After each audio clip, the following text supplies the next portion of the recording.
परम सच्चिदानंद घन आनंद समुद्र प्रेमानंद रस प्रवाही श्री वृंदावन धाम। श्री वृंदावन धाम के खग मृग पशु पंछी रजरानी यमुना रस रानी समस्त रसिक वृंद सहचरी परिकर के प्राणाधार श्री बिहारी बिहारिंजू की अहेतुकी कृपा से अपार कृपा से हमें श्री वृंदावन धाम का आश्रय, श्री वृंदावन धाम का वास, श्री वृंदावन धाम के लाडिले श्री प्रिया प्रीतम की उपासना का मार्ग, श्री प्रिया प्रीतम की उपासना के लिए समय प्रभु ने दिया। यदि हम ऐसे संयोग को प्राप्त करके भी अपनी वासनाओं को निर्मूल न कर सके तो ऐसा अवसर बार बार तो बनत नहीं। यह संयोग अनूप मानुष तन वृंदा विपिन रसिकन संग विविरूप बहुत सुंदर अवसर है। हम इस दुखद शरीर और संसार के राग को मिटाकर परम प्रेम का घनीभूत स्वरूप श्री नवनिवृत्त निकुंज में जो अद्भुत रसमय विलास हो रहा है प्रिया प्रीतम का, जो हमारे प्राणों का आधार है, हमें वहां पहुंचना है। इसी जन्म में पहुंचना है, बहुत शीघ्र पहुंचना है। हम ये लक्ष्य दृढ़ करें।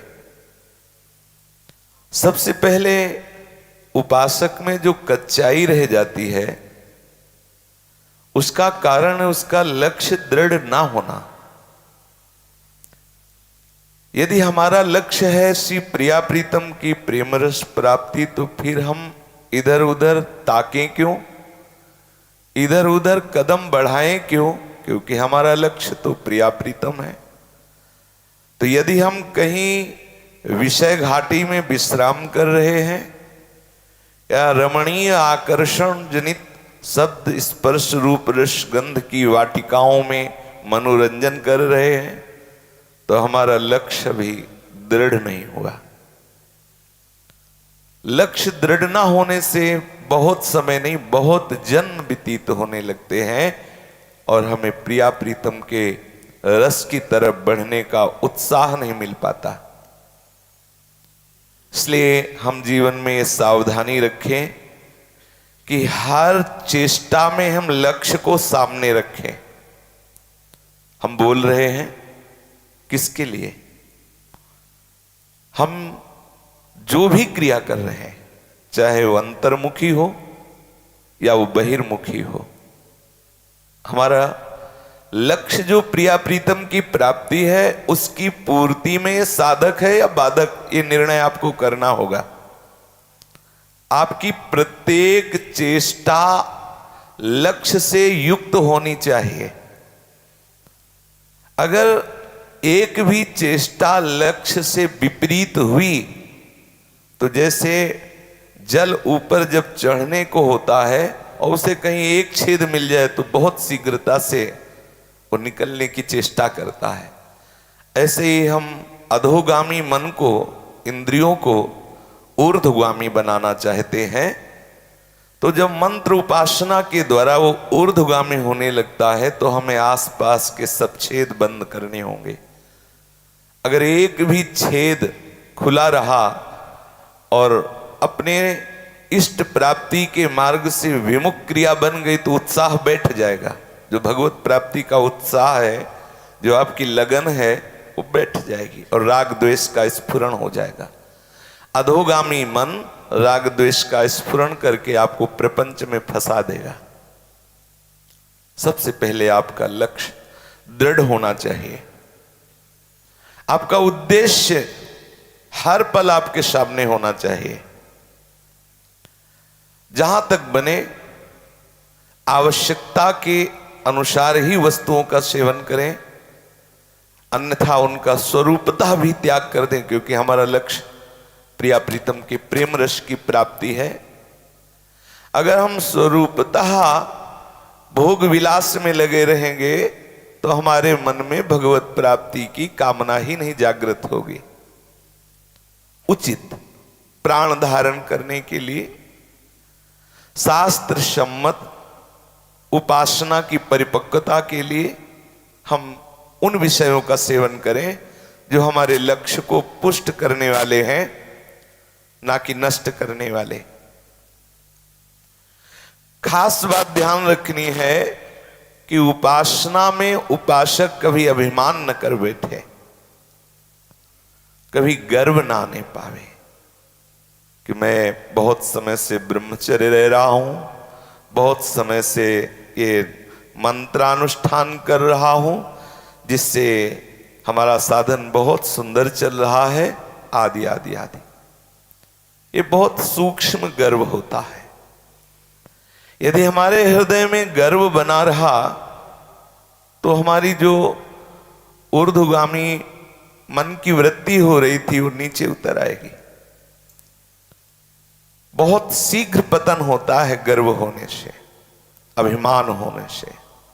साधक अपनी साधना के अभिमान से ही बचे। ये हो जाता है हमारा जीव धर्म अहमित अभिमाना, स्वाभाविक जीव धर्म में स्थित होने के कारण थोड़ी सी भी भगवत कृपा से साधना बनी, उपासना बनी कि हम गर्व कर बैठते हैं और ऐसा लगता है हम सर्वश्रेष्ठ हैं। पर ये ध्यान नहीं देते कि सर्वश्रेष्ठ की वासना होना कोई बुरी बात नहीं है, क्योंकि हम सर्वश्रेष्ठ के अंश हैं, इसलिए सर्वश्रेष्ठ की वासना उचित ही है। पर सर्वश्रेष्ठ तक पहुंचने के लिए आपको अति दैन्य होना पड़ेगा। जो सर्वश्रेष्ठ पर पहुंचना चाहता है और अभिमान कर लेता है वो तो बहुत नीचे गिर जाता है। ये उल्टी पद्धति है। सर्वश्रेष्ठ पद पर आरूढ़ होने के लिए सबसे नीचा होना पड़ता है। तृणादपि सुनीचे तरोरु सहिष्णुना अमानिना मान देनो कीर्तनी यह सदा हरि। आहा, जब राजसूय यज्ञ में प्रभु श्री कृष्ण की सर्वश्रेष्ठ पद पर पूजा हुई तो सरकार ने सबको प्रमाण दिया कि सर्वश्रेष्ठ पूजा का अधिकारी कैसे होता है। सबकी चरण सेवा की, सबके चरण धोए। जहां सबके द्वारा चरण पूजा उनकी हुई तो उन्होंने सबके चरण धोने की सेवा स्वीकार की। यदि आप इस प्रेम रस में जो सर्वश्रेष्ठ पद है इसमें अवगाहन करना चाहते हैं तो श्री सेवक जी महाराज कह रहे हैं, तृणते नीच अपन पो कहत। अपने को तृण से नीच मानो, बिल्कुल कोई सामर्थ्य नहीं। सच्ची मानिए, एक माया का प्रवाह आता है और हृदय की सारी ऐंठन, सारा गर्व धूल में मिला देता है। जहां हम ये गर्व करते हैं कि हम बहुत अच्छे साधक हैं, हम बहुत नियमनिष्ठ हैं, हम बहुत ज्ञानी हैं, वहीं एक क्षण में हम अनुभव करते हैं कि हमारे जैसा ज्ञानी कौन होगा। इतना शास्त्रों का स्वाध्याय, इतना सत्मार्ग पर चलने पर भी अगर कहीं मान प्रतिष्ठा सम्मान आदि प्रिय लग रहा है तो क्या स्वाप्निक सुखों की प्रियता अज्ञानी को होती है, बोधवान को नहीं। सब ज्ञान धूल दूषित हो जाता है।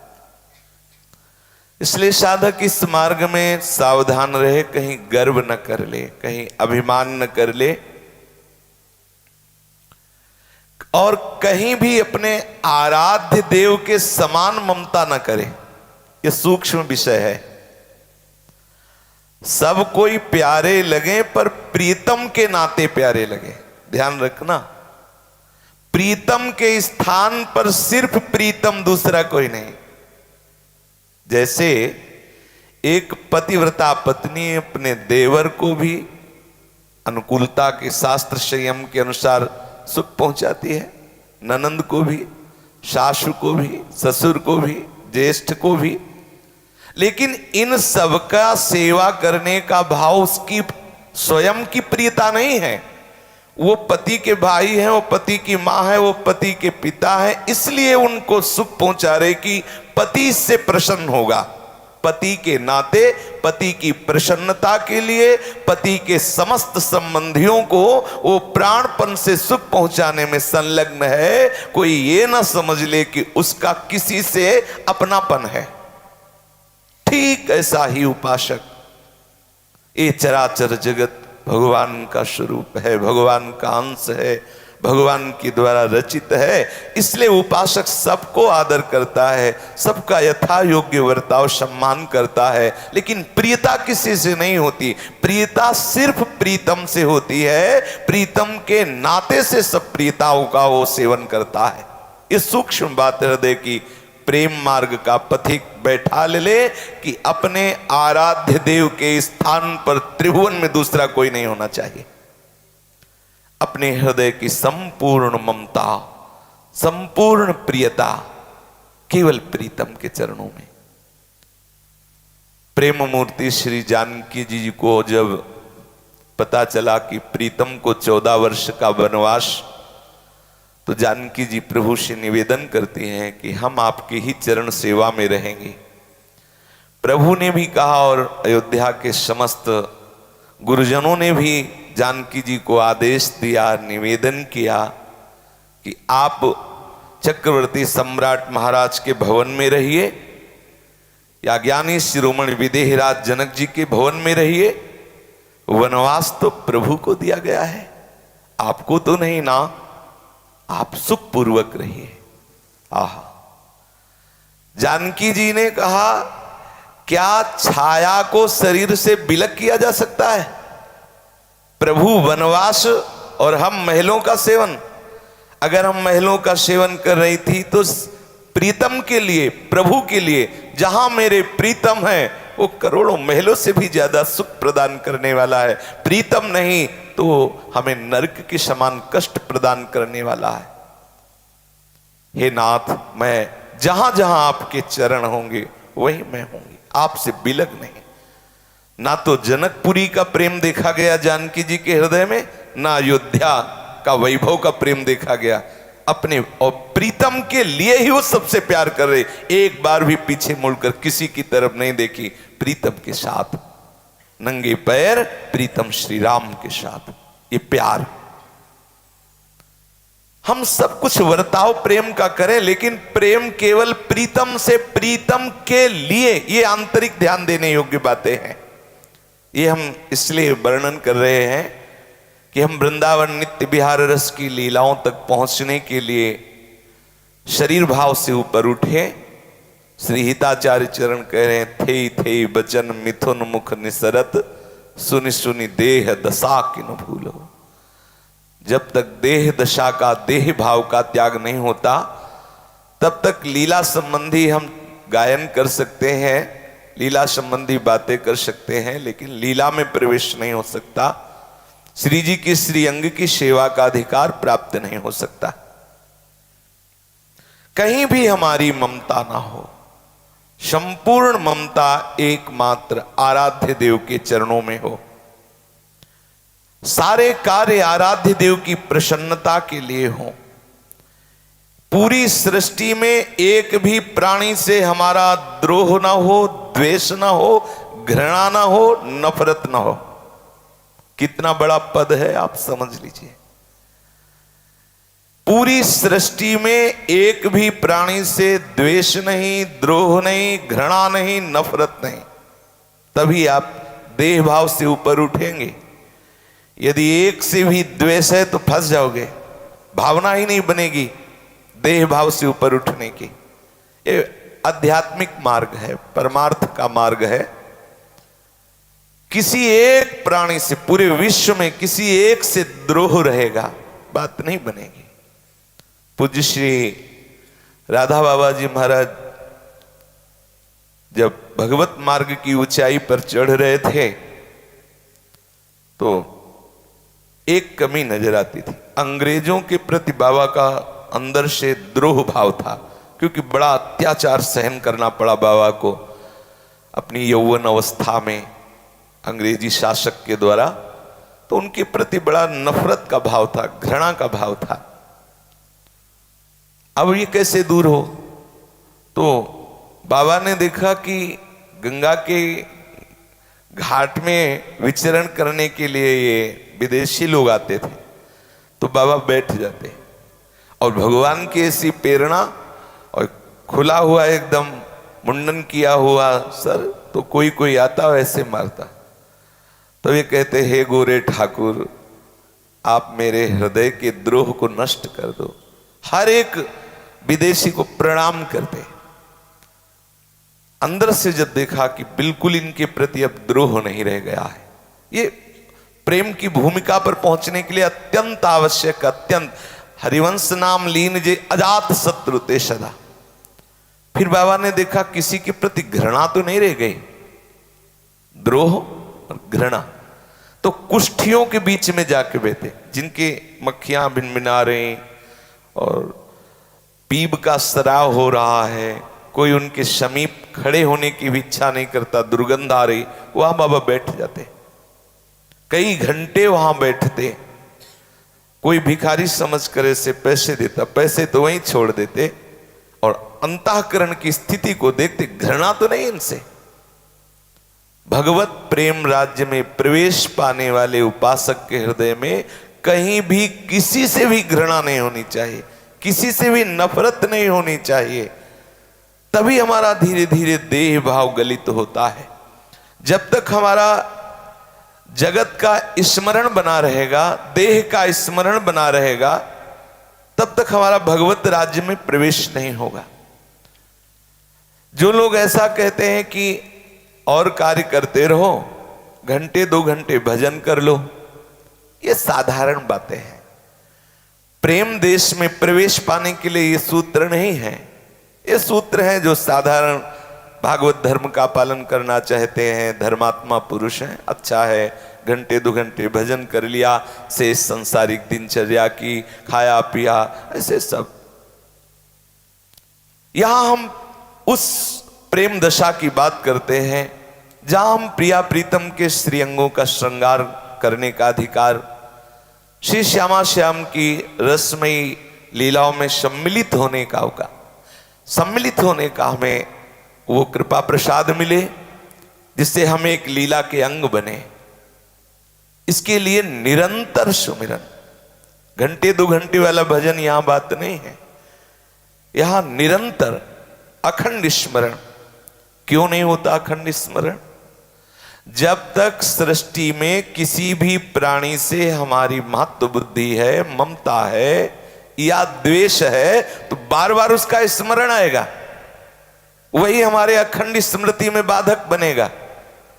किसी भी प्राणी पदार्थ से, बहुत ध्यान देने योग्य बात है, जो हमारा राग है, महत्व बुद्धि है या द्वेष है, ये दोनों हमारी स्मृति में आते रहते हैं।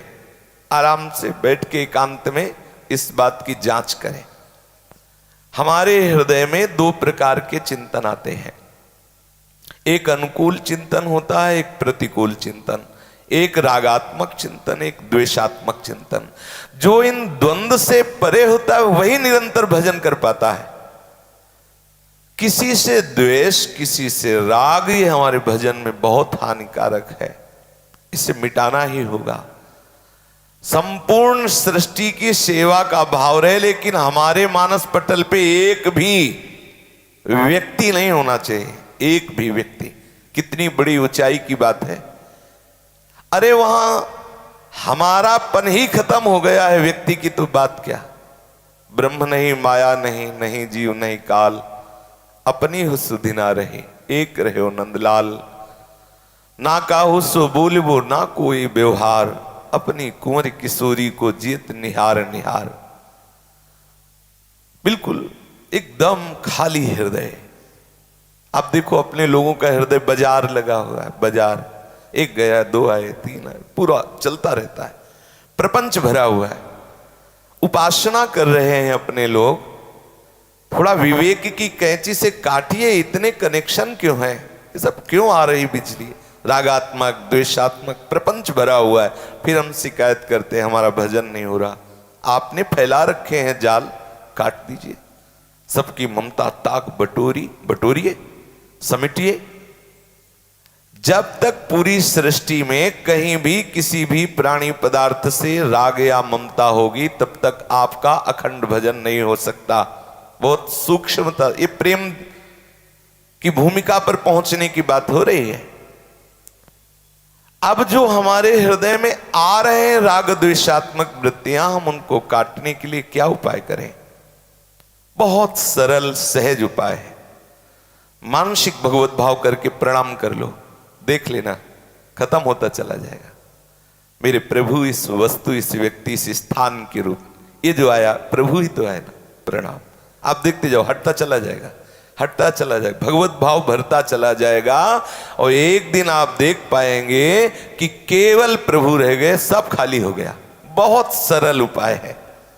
एक उपाय और बताते हैं शास्त्रज्ञ जन की, जहां जहां मन जाए वहां से हटा के अपने लक्ष्य में रखो। ये थोड़ा कठिन है, ये बिल्कुल सरल है। जहां जहां जाए, जहां जहां हमारी वृत्ति, वो हमारे प्रभु ही है। बहुत सरलता से इस नानात्व का भ्रम नष्ट हो जाएगा। मानसिक प्रणाम, तत्काल प्रणाम। जो भी प्राणी पदार्थ मेरा प्रभु ही है, दूसरा नहीं। जीवन का एक अवलंबन अखंड स्मृति, एक आशा प्रियालाल के चरणारविंद की सेवा। ध्यान दीजिए, एक अवलंबन युगल सरकार के चरणारविंद, परम धन अखंड स्मृति, एक आशा युगल सरकार के चरणारविंद की परिचर्या। बढ़े आनंद मोद सबके महाप्रेम सुरंग रंगी, और न कछु सुहाय तिनको जुगल सेवा सुख पगी। ये ब्रह्मानंद से भी करोड़ों गुना बढ़कर सेवानंद है श्री प्रियालाल के चरणारविंद का। एक क्षण के लिए भी जो प्रियालाल को नहीं भूलता, वही इस अधिकार को प्राप्त कर पाता है। कोई कह सकता है कि भाई हम तो संसार में रह रहे हैं, गृहस्थ हैं, घंटे 2 घंटे भजन कर लिए तो यही बहुत बड़ी बात हो गई। तो फिर आप जिस यहां भूमिका की बात की जा रही है, उस भूमिका के चढ़ने पर, आरूढ़ होने पर, असमर्थता में आप अपने आप को पाएंगे कि मेरे अंदर वो सामर्थ्य नहीं है। आपको गृहस्थ बनाने के लिए मनुष्य जन्म नहीं दिया, विरक्त बनाने के लिए मनुष्य जन्म नहीं दिया। आपको आत्मरति या प्रियालाल की रति प्राप्त करने के लिए दिया गया है मनुष्य जन्म। आप केवल वैराग्य के अभिमान में डोले। हमारे यहां उतना महत्व नहीं है इस उद्दंड वैराग्य का भी। एक बार पूज्य श्री जीव गोस्वामी जी के समीप एक गया, कुछ मुद्राएं रखी, प्रणाम किया और कहा हम शिष्य बनना चाहते हैं। तो वो पूछते थे तुम्हारा मन कहाँ है? बोला जैसे स्त्री में, ठीक है, काम लायक हो, हमारे पुत्र में, हाँ ठीक है। एक ने कहा हमारा मन कहीं नहीं, तुम्हारा राग कहीं नहीं। बोले वाराणसी जाइए, तुम्हारा यहां काम नहीं बनने वाला। तुम हम ब्रह्मास्त्र में रटिए, ज्ञानियों की, हमें आसक्त चित्त चाहिए। उद्दंड वैराग्य नहीं, सरस वैराग्य। प्रिया प्रीतम के अनुराग रस में डूबने के लिए सरस वैराग्य, अरुचि वाला। हमें संसार अच्छा ही नहीं लगता। अब हम सब कपड़े उतार दिए, लंगोटी पहन ली, और उसका गर्व है कि हम कपड़े नहीं पहनते, तो उसका गर्व है हम रुपया नहीं छूते, गर्व है कि हम अन्न नहीं पाते, गर्व है आदि आदि आदि। तो ये वैराग्य हमारे अनुराग लायक नहीं है, अच्छा ही नहीं लग रहा कुछ। हृदय में ऐसी विकलता है, अच्छा ही नहीं, व्याकुलता, श्री जी के लिए व्याकुलता। ये आंतरिक वैराग्य, अनुराग रस में डूबने के लिए ये वैराग्य की आवश्यकता है। गर्व रहित वैराग्य, जिसमें किसी भी तरह की शुष्कता नहीं, अहम नहीं। प्रिया प्रीतम के लिए विकलता पूर्वक वैराग्य, अपने में असमर्थता का अनुभव कराने वाला वैराग्य। अगर अपने में सामर्थ्य वाला वैराग्य दिखाई दिया तो ये मार्ग नहीं खुल पाएगा प्रेम का। असमर्थता वाला वैराग्य, तभी तो आप रोगे, तभी तो आप विकल होके पुकारोगे। उसे अच्छा ही नहीं लगता विषय सेवन। जब कोई निरंतर, देखो बहुत ध्यान देने योग्य बात, प्रियालाल के चरणों का अवलंबन, अखंड स्मृति, श्री जी के श्रीअंग परिचर्या की चाह, सेवा की चाह, कब ऐसा होगा, कब ऐसा होगा मैं श्री जी के श्री चरणों में महावर लगाने को पाऊं, श्री जी को सुंदर व्यजन पंखा करके वायु से सुख पहुंचाऊं, मधुर मधुर गान करके उनको रिझाऊं, उनके सामने नृत्य करूं, आदि आदि आदि। ऐसी ये आशा। जहां उपासक ऐसे चला तो उसके हृदय मंदिर में झांकियां आने लगती है। ये आगे की बात आई। किसी से घृणा नहीं, किसी से नफरत नहीं, साधन का अहंकार नहीं, प्रिया प्रीतम के चरणों का अवलंबन है, अखंड स्मृति से युक्त हो रहा है, आशा प्रिया प्रीतम के चरण सेवा की है। अब उसके हृदय में झांकियां आना प्रारंभ हुई। वो ध्यान नहीं धर रहा कि वो पद्मासन लगा करके और ध्यान की चेष्टा कर रहा हो, ऐसा नहीं हो रहा, झांकियां आ रही हैं। बहुत ही सुलझ कर समझने का विषय है और इसी पर हम ज्यादा जोर देते हैं कि हम ध्यान करें नाम का, स्मृति का, कभी विस्मरण ना हो तो उनका रूप अपने आप आएगा। आप देख लेना, रूप आएगा उनका, उनका रूप आपके हृदय में झलकेगा, हृदय में उनकी झांकी आएगी।